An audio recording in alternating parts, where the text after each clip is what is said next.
নমস্কার, আপনারা সকলে কেমন আছেন? আশা করি সবাই ভালো আছেন, সুস্থ আছেন। সেদিন ছিল মঙ্গলবার। ও সকালবেলা ডিউটি থেকে ফিরেই ভোরবেলা হঠাৎ করে আমাকে বলল যে চলো আমরা আজকে একটু বেরিয়ে আসি কোথাও দিয়ে। প্রথমে আমাকে বলেছিল যে চলো একটু সানরাইজ দেখে আসি। তো আমি সেরকমভাবেই প্রস্তুতি নিচ্ছিলাম। তারপর ও হুট করে বলল যে না, চলো চিরালা যাই, চিরালা গিয়ে ঘুরে আসি। ওর চিরালা আগে একবার যাওয়া।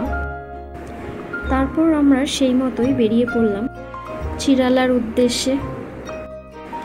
আমাদের বাড়ি থেকে চিরালা বিচ পৌঁছাতে প্রায় 4 থেকে 5 ঘন্টা সময় লেগেছিল। রাস্তার ধারে অনেক সুন্দর সুন্দর জায়গা থেকেই বেরোচ্ছিলাম। তো এই জায়গাটা খুবই একটু ভালো লাগলো, তাই আমরা এখানে একটু দাঁড়িয়েছিলাম। দেখুন জায়গাটি কি অপূর্ব লাগছে না? এইখানে যে গাছটা দেখালাম শুরুতে, সেই গাছটায় কি সুন্দর হলুদ হলুদ ফুল ফুটেছিল। হলুদও না ঠিক, পুরোপুরি সবুজ আর হলুদের মিক্সড। ও আমাকে এই গাছ থেকে কটা ফুল পেড়ে দিয়েছিল। ফুলটার গন্ধ ছিল পুরো রজনীগন্ধা আর কদম ফুলের মিক্সড।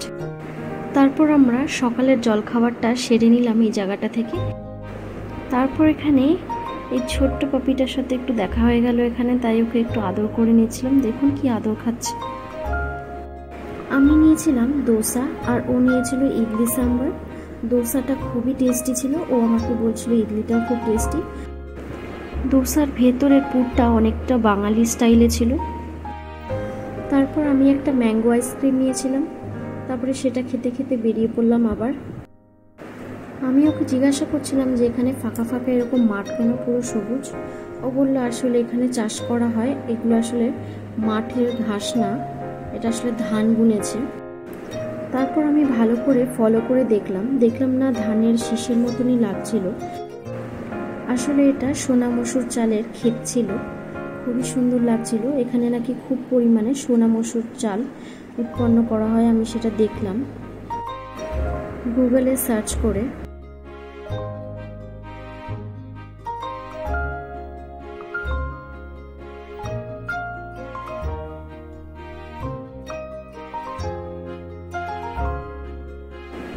এই যে তারপর আমরা আমাদের হোটেলে চলে এসেছি।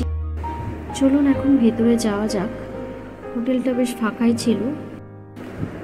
আসলে চিরালা বিচের ব্যাপারে সবাই খুব একটা পরিচিত নয়। এই রিসর্টের নাম ছিল রয়্যাল সমুদ্র বিচ রিসর্ট।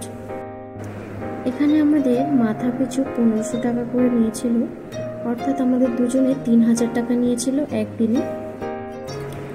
এখানে হোটেল স্টাফেদের ব্যবহার খুব ভালো ছিল।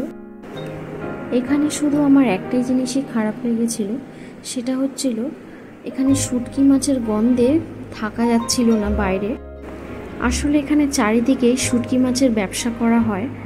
পুরো বিচেও আমরা দেখেছিলাম যে চারিদিকে খালি শুটকি মাছের বিজনেস করা হচ্ছে। আমি ভেবেই নিয়েছিলাম যে রুমের ভেতরটাও যদি এরকমই গন্ধ হয় তাহলে আমরা এখানে থাকবো না, কিন্তু অদ্ভুত রকমভাবে ভেতরটা এক ফোঁটাও গন্ধ ছিল না। চলুন এবার রুমের ভেতরটা যাওয়া যাক। আমাদের রুম নাম্বার ছিল 102। বেশ ভালো ছিল রুমটা। এখানে টিভির সামনে যে লাল রঙের জিনিসটা দেখতে পাচ্ছেন, ওটা ছিল রুম ফ্রেশনার। ওটার জন্য রুমের ভেতরটা একটুও গন্ধ ছিল না।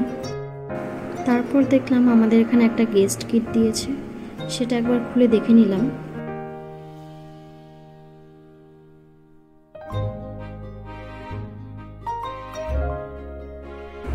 এটাতে দিয়েছিল 2টো টুথব্রাশ, একটা বডি লোশন, 2টো সাবান আর একটা শ্যাম্পু, একটা টুথপেস্ট আর 2টো ইয়ারবাড দিয়েছিল।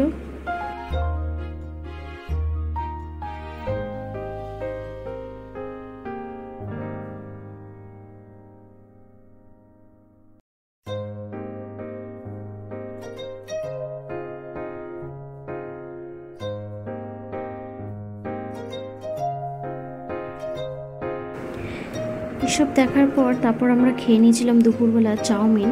এখানে আর কিছু পাওয়া যাচ্ছিল না এই সময়, আর এই রিসর্টের শেফ যে ছিল সে ছুটিতে ছিল। আমাদের কপালটাই খারাপ ছিল। তারপর ঠিক 4টের সময় চলে আসলাম বিচে। দেখুন কি ভালো লাগছে। বিচে এত এনজয় করেছি, কিন্তু বিচে ঠিক মতন ভিডিও করতেই পারিনি, মাথায় ছিল না।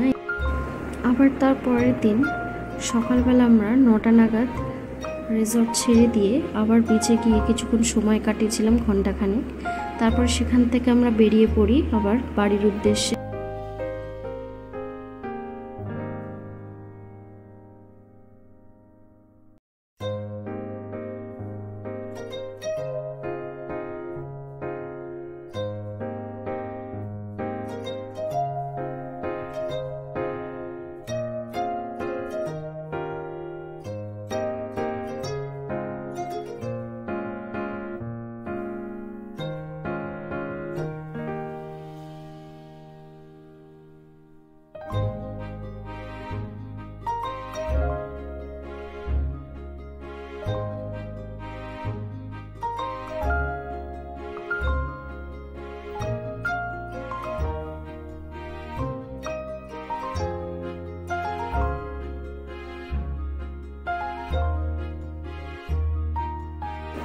তারপর দুপুরে লাঞ্চটা এখান থেকে সেরে নিই।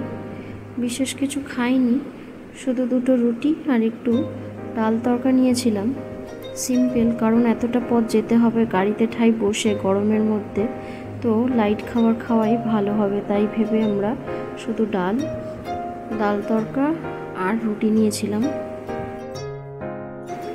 তারপর আবার বেরিয়ে পড়লাম।